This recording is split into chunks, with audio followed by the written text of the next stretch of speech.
Here's what's happening now. Got a little bit of sunshine out there, but the clouds on their way. So is the rain. And yes, a couple snowflakes too. More on that ahead. Karen? Also, first at 4, tragedy outside of an Ann Arbor high school. Why parents are worried it could happen again. You know, I've done some incredibly poignant stories, but I think the one that I've just done with a concentration camp, the Auschwitz survivor who had an opportunity to thank the man she believes saved her life, might actually take the cake. All right, Paula, also ahead, women and alcohol, a trend that should concern parents of younger women. All coming up first at 4. Live from downtown Detroit, Local 4 News First at 4 starts now. Ann Arbor parents are shocked by the death of a 16-year-old boy hit by a car outside of Huron High School. The Ann Arbor School District has identified the victim as Justin Tang, an 11th grade student at Community High. He was hit while simply crossing Fuller Road at Huron Parkway shortly after 7 a.m. The driver did stop. Ann Arbor police are investigating what went wrong. Meantime, parents tell Local 4 they would like to see safety improvements in that area to better protect pedestrians. Daniel Clay, the man charged with the 2014 murder of Chelsea Brock after a Frenchtown Township Halloween party, appeared in a Monroe County court this morning. Clay will have a preliminary exam hearing next week to determine if he stands trial. DNA has reportedly linked Clay to the Halloween costume Chelsea Brock was wearing at the time she disappeared. Her body was found in April of 2015. You've probably seen video of graffiti death threats towards Detroit police. The suspect in that case was formally charged this morning. Prosecutors say Stuart Horatio Lewis spray painted the messages urging the killing of police and Chief James Craig. Lewis faces multiple charges, including threat of terrorism. He could face up to 20 years on that charge alone. We're also tracking federal charges against Macomb Township trustee Clifford Freitas. We first broke the story of corruption allegations this morning on our Click on Detroit app. Guy Gordon has been following the story all day. Karen, another Macomb County politician falling to corruption charges in this wide-ranging probe into pay-to-play politics in that county. This time it's a Macomb Township trustee, Clifford Freitas, who's charged with steering a waste hauling contract through the township board. Rizzo Environmental Services reportedly paid thousands in bribes to him. And the wrinkle in this? It's his own employer. We'll have the story coming up on Local 4 News at 5. Karen, back to you. All right, thank you very much, Guy. Oh, Ben, when you look at Guy's live shot there, he had a pretty thick coat on. And yeah, kind of cold out. And we haven't even seen the precipitation start yet, Karen. It is definitely going to feel a little bit more like late fall, maybe even a little taste of winter here before too long. But the temperatures outside mainly in the low 50s, upper 40s there in Lapeer. The winds are noticeable. The headline, though, as we go through the next few days, are going to be the flakes that show up tomorrow. We'll talk about who's under the gun for that, how long those are going to stick around. Milder temperatures will come back late week. In fact, we'll pretty much expect a nice warm up going into the weekend.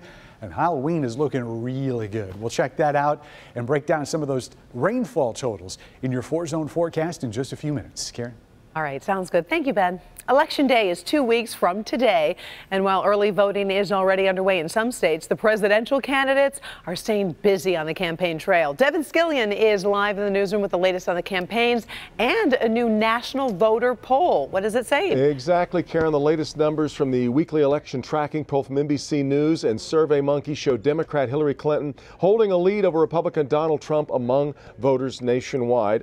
Obviously, we've got just a few weeks to go now. In a four-way race, Clinton draws 46% of support to 41% for Donald Trump, with Libertarian Gary Johnson at 7%, the Green Party's Jill Stein polling at 3%. But the popular vote is one thing. Electoral votes are, of course, what determine the winner. Donald Trump spending the day in Florida, where Clinton has an edge for that state's 29 electoral votes. We've seen Florida loom awfully large in past elections. He says early voting trends are giving him confidence. I think we're winning the race. I think we're actually winning. And I have a feeling that it's going to be a tremendous victory. The Florida numbers, as you know, the polls are packed, and nobody knows how they're voting, but they all seem to have Trump stickers and Trump hats and Trump pins and Trump shirts. And the polling Trump campaigning all day in the Sunshine State, while Hillary Clinton also has campaign appearances set for Florida this afternoon. Florida's Division of Elections today said nearly 300,000 people went to early voting sites yesterday. That's the first day of early voting in that state. More than 1.3 million absentee ballots have also been submitted so far, so this vote really is already underway. Clinton will continue campaigning in Florida tomorrow. Trump then moves to Ohio, another big battleground state, very important electorally. Back to you, Karen. All right. Thank you very much, Devin. First at 4, we're on top of stories making headlines all around the world. We begin in Mississippi, where the head of the NAACP is demanding action after 4 white students allegedly tied a noose around a black student's neck. The NAACP president says more than 20 students have been interviewed, but neither the school or local police have taken any action. Now Johnson is calling on the FBI to investigate the incident as a hate crime. The famous printing of Muhammad Ali has vanished from a Louisville museum. Now police are trying to find the man responsible. The famous work was stolen Saturday afternoon. Police say the suspect walked in, ripped it off the wall, and walked out. The piece is valued at $5,000, but according to the museum, was a priceless work of art. Our next story is very bittersweet. Take a look at these 2 World War II survivors. One, a victim of the Holocaust, the other, a World War II vet. Decades later, they meet for the first time. Our Paula Tutman has the story of the coincidence behind their meeting. A Holocaust survivor meets her living angel for the very first time to say thank you. Thank you very much. I am alive because of you. But it is a gift that would only last a week. Listen carefully from the entrance of Story Point Senior Living in Saline, and you can hear them, the voices of elder loved ones preparing for the holidays. Beyond the voices and the combined 1,000 years of history, one story stands out. I was 12 when they bombed the wars. I was born in Warsaw, my hometown. That of a 90-year-old, Sophie Dagon, who survived 10 concentration camps and numerous death selections by the Nazis. It must still be very painful to think of this. Yes, because I have nobody. Her entire family was killed, shot by the Nazis, gassed, extinguished. They died in a variety of ways. And in March of 1945, it was Sophie's turn. She was herded onto a train from Auschwitz, headed for death, praying that the Allies bombed the train tracks. And then her prayers were literally answered. American flyers, pilots came over the rail and bombed it. For more than 70 years, Sophie has lived mostly alone. 3 weeks ago, Sophie moved to Story Point. About the same time, a World War II veteran by the name of John Ranish arrived. The Veterans Coordinator, Sean Tracy, was taking their oral history when he realized that John was part of the unit that bombed those railway tracks, saving Sophie's life. When I interviewed John, I found out that John was a crewman on the B-17 bomber with the 457th Bomb Group.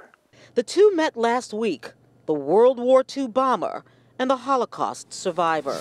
I was at the border of Denmark and Germany. And Sophie got to say thank you in person.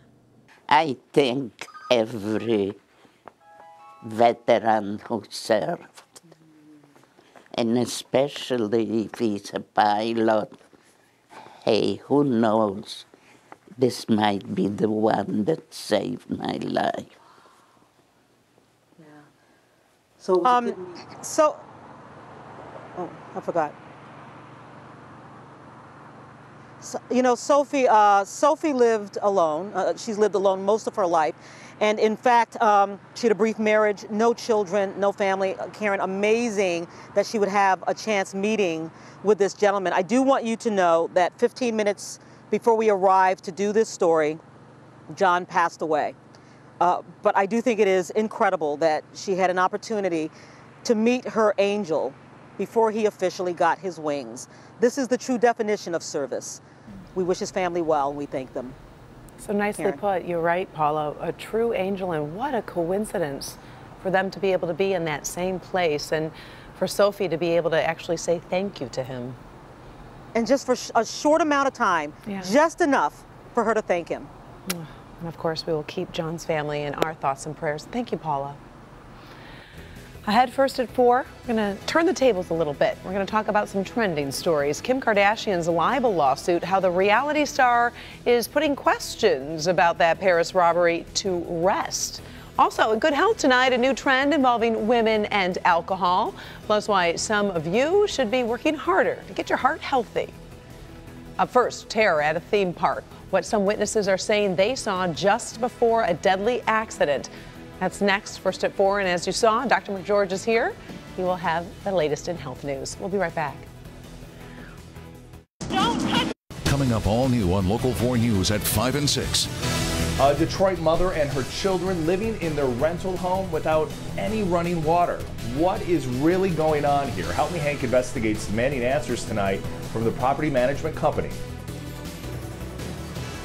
Thank you, Hank. This was the terrifying scene at an Australian theme park today after an accident on the Thunder River Rapids ride killed 4 people. 2 people were thrown from the water ride at the Dream World theme park in Gold Coast, Australia.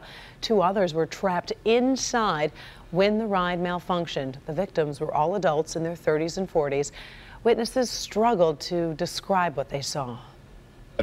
And obviously there were kids on board screaming while their mum was like trapped under, and yeah, I'd rather not talk about what I saw. Some visitors say they saw repairs to the ride before the accident, but the theme park was unable to confirm those reports.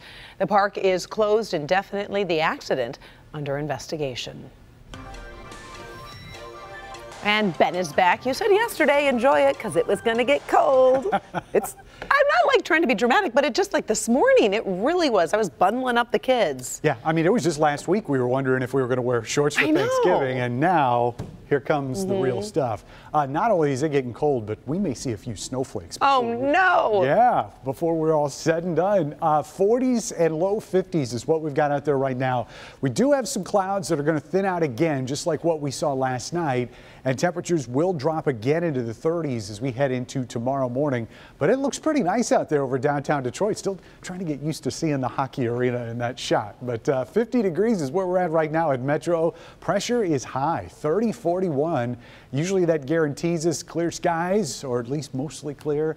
And as we get later into the nighttime hours, a lot of these cumulus clouds will start to thin out. We've seen a couple radar returns coming in off of Lake Huron. That's been over the border in Ontario. This is what's going to affect us next. That little plume of moisture is going to start working in here tomorrow morning, and you'll see it starts to move in here as we get closer to lunchtime, mainly for our south zone. But we'll all get up for work and school tomorrow under dry conditions. Then that rain continues to move to the north through the afternoon hours, and drying out as it does, it's going to be fighting a lot of dry air at the surface. So a lot of this will evaporate, at least at first. And then we'll start seeing some lighter showers behind that. The bigger push of rain is going to come during the nighttime hours after the sun goes down. And look at that. We've got snowflakes mixing in, again, mainly in our north zone. But as we get some warmer air in the mid levels, that should become all rain as we get later into the overnight. No accumulation expected. Just don't be surprised if you see a couple of those flakes flying around on Wednesday night. So tonight, low temperatures down to 35, and in some cases getting back down near that freezing mark well out to the west. Clouds will be increasing ahead of those rain chances. Highs tomorrow only in the mid 40s. It is going to feel blustery, raw, and wet as we're expecting that rain throughout the day. Here's the rainfall totals in our 4-zone forecast, and it's going to be a pretty decent soaking here, about 1/2 to 3/4 of an inch across the area. South zone, there's a couple areas out here in Lenawee County where the models are suggesting we may get upwards of 1 inch of rain. That's the little blue shade that you see down there towards Manchester. And then as those numbers get a little bit lower towards the north part of the west zone, 6,200s there in Flint, about 3/4 of an inch in Fenton. And in our north zone, similar numbers, about 1/2 to 3/4 of an inch across the area. Should be some of the lighter totals considering that she'll be the last to see that rain, at least from the first push that we're looking at tomorrow night. Temperatures do warm up going into the weekend. 56 on Friday, 63 on Saturday. So we thought it was going to be a pretty decent football weather. Turns out it's just going to be good football weather for Michigan State. And then as we get into Monday and Tuesday, it looks like the 60s come back. So warmer temperatures at the end, but not so much on the front end of that forecast. Karen?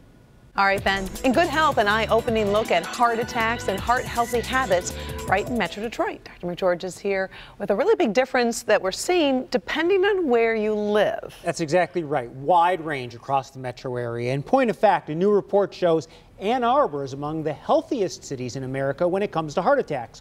Only 1.3% of the population there has experienced a heart attack. Now, on the other hand, the Detroit, Warren, and Dearborn areas, which are lumped together, are ranked 139, with almost 5% of residents having a heart attack there, which is really a wake-up call for a lot of us to focus more on fighting factors like high blood pressure, high cholesterol, and of course obesity. And I also understand you're seeing a new trend among women and alcohol. Yeah, women are catching up with men, closing that gender gap in alcohol. In point of fact, data from 1948 through 2014 shows the gender gap has narrowed when it comes to how much and how often women drink, the rates of abuse, and alcohol-related health problems.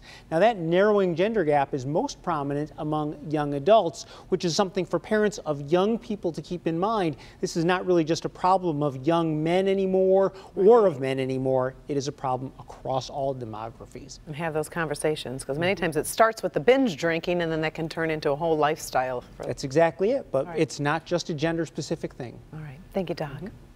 Coming up first at 4, this video going viral today, the story of a dog and his favorite treat, though it's probably not good for his health. Up first, a new airbag alert. Every driver in Metro Detroit can learn an important lesson from this story. Next. Let's talk trending right now. Honda sounding the alarm about airbag repairs, even using social media to warn drivers.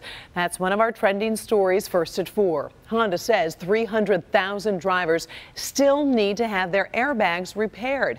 Honda says it's mailed letters, placed Facebook ads, and tried to actually visit some owners. Honda is saying many of the Hondas may have already been scrapped, but federal regulators want proof. It's another reminder. Pay attention to those recall notices, no matter what kind of car you drive.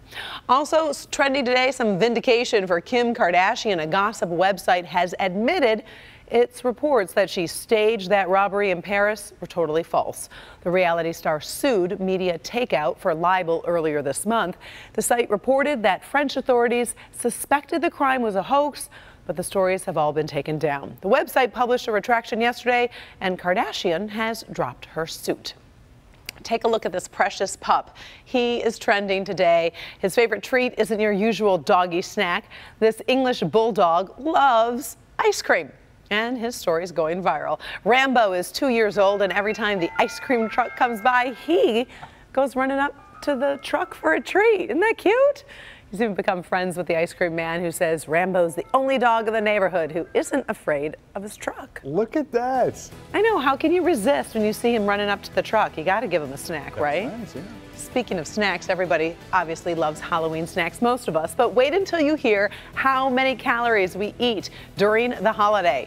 Don't worry, we got some healthier options that might be an alternative for your family, and yes, they are yummy.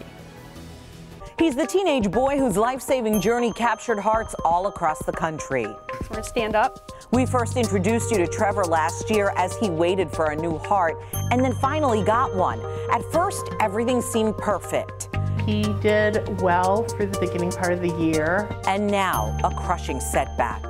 My legs just felt weird, and then eventually they got weak.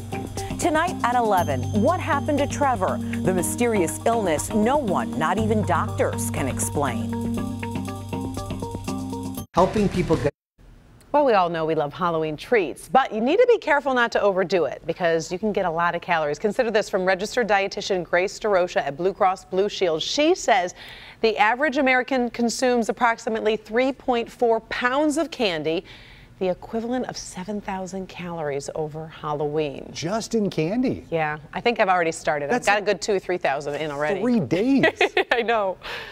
She sent over these healthier Halloween snacks to just give you some ideas of what you could make for your kids or actually with your kids, because some of these recipes are pretty easy. Now, if you take a look at this one, that's the peanut butter and dark chocolate energy bat bites. And she made like a little circle there with chips for wings. Those are blue tortilla chips, right? Yeah. Blueberry Halloween skewers. These are my favorite, though. Look at these. These are the apple monster mouths. They have little teeth. Those are little marshmallows in there. Peanut butter and apples. And of course, the healthy pumpkin zucchini dark chocolate chip muffins. And they're so delicious. We posted the recipes for all of the treats right on clickondetroit.com. I also put it on my fan page on Facebook, so check it out. Good stuff. Time to snack? Yes. Thanks for joining us. Inside Edition is next.